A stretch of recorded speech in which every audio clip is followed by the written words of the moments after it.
Sot ne nuk besojmë në pralla, si ato për Zeusin, një djalë që u rit nga një dhi dhe të cilit i u dha fuqia nga krijesa me një sy, të quajtur ciklop. Për ne që kemi epërsinë të menduarit bashkëkohor, këto rrëfime klasifikohen si mitologji, historitë të trilluara që na japin një paraqitje të këndshme të së shkuarës son supersticioze. Gjërat janë ndryshe tani. Ne jemi modernët, jemi popull intelektual i zhvilluar dhe teknologjikisht i aftë. Ne nuk i besojmë farkëtarëve gjigant që punojnë poshtë vulkaneve ose në perëndi që komandojnë zbaticat dhe stinët. Nuk jemi as pak si stërgjysh shritan të lashtë. Apo jemi?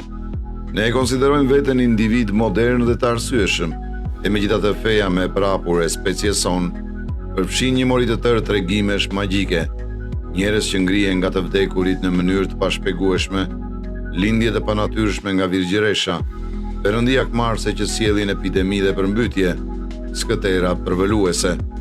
Nëse përfitujmë për një çast të reagimin e historianëve dhe të antropologëve të ardhshëm të njerëzimit me avantazhin e perspektivës, a do t'i shqyrtojnë ata besimet tona fetare dhe t'i kategorizojnë ato si mitologji e një kohe të pandriçuar? A do t'i shikojnë ata perëndit tona si që shikojmë ne Zeusin?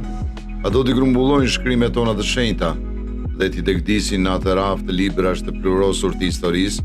Historia e besimit është një cikël i pafund, një transformim i pandalshëm, dhe pyetja e madhe mbetet: a jemi vërtet ndryshe nga paraardhësit tanë, apo po jetojmë vetëm një kapitull të ri të së njëjtës histori?